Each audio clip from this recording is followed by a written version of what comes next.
I'm Shannon Ferguson. I am a mother of two. I recently moved to Tennessee and I went back to school as an adult for my passion in forensics. I earned a degree in crime scene technology, and because of that degree, I was invited onto a team of first responders called FEMRs, which is Florida Emergency Mortuary Operations Response System. And it is a team of very, very dedicated professionals that get deployed in the event of a mass casualty event. So it's a position that is a true honor to be on, but it's also a position because of a deployment, something horrible has happened. So, but it's an honor, and I work with the most amazing people. I had heard about this case in several different conversations. It never, ever occurred to me it was the same case. When it was presented to me as one case, what do you say? It was just chaos. It was just chaos. And it was brought to me because of my forensic background that, people thought I would have a great interest in it. And when I heard the whole case, my stomach sank when I heard the entire case, which if you ask me, it started with Stephen Smith. And I thought, my God, this boy, and he was just a boy, barely an adult, has been completely ignored and neglected since he died. It just hit me in the pit of my stomach. What would I do if it happened to my child? And then looking into it even more with the eyes that I have, it didn't make sense. And because of that, I thought, there's got to be something. There's got to be something I can do. And I went to work trying to figure that out. When I decided to get to work and just brainstorm to figure out how can I use what I've learned, what I know, use my knowledge to make a difference in this case, honestly, I'm going to start to cry. There was only two names that came immediately to my head, and they were the two women that taught me everything I know and have brought me to where I am today. And they were my professors in college, Bertha and Harlot. I couldn't imagine being on a team with more spectacular, wonderful, strong, confident, and capable women with just an extraordinary forensic background. And I am just so honored that they agreed to go to work with me. My name is Harlot Laco. I'm a forensic scientist. I graduated with a master's degree in forensic science. And during about 10 years, I was doing research in forensic and human population genetics. And I've always been fascinated about forensics. I actually tried to start a dental school in the past, but then turned out in forensic science because I really like that. I also had good professors when I did my career that actually encouraged me to do this.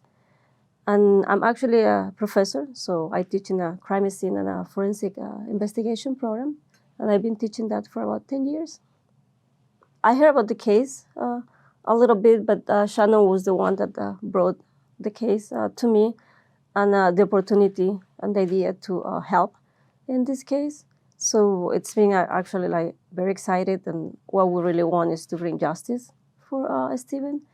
And I think that's our mission here and our goal.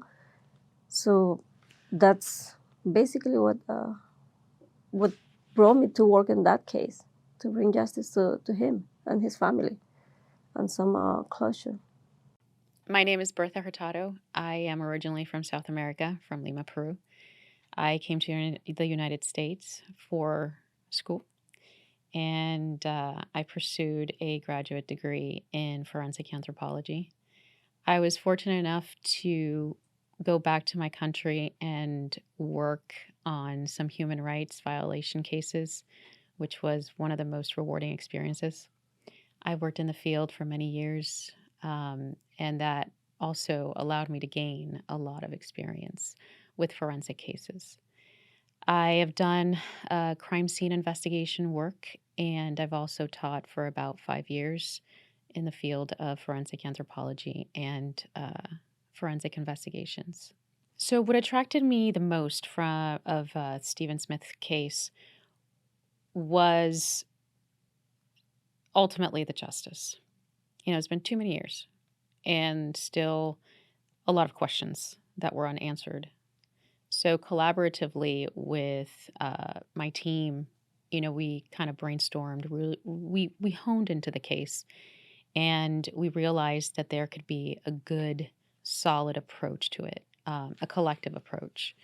And there's always a need for justice, and there's always, I think, if people were to see it with a different light, um, a good collaborative approach. There's always room for another set of eyes to look at cases, and I say this from experience.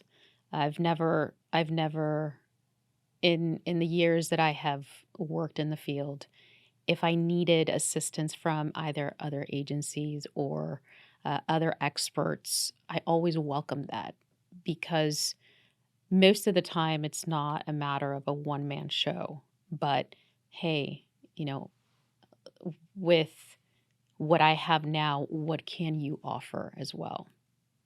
So that was at the end, the primary focus was, what can we do to assist in this case? If you don't give it the humph or you don't give it the opportunity, it will never come to you. Or at least you planted the seed and you said, hey, we're not here for A glory book or or a pat on the back. I get that from my husband and kids, and that's enough for me. You know what I mean?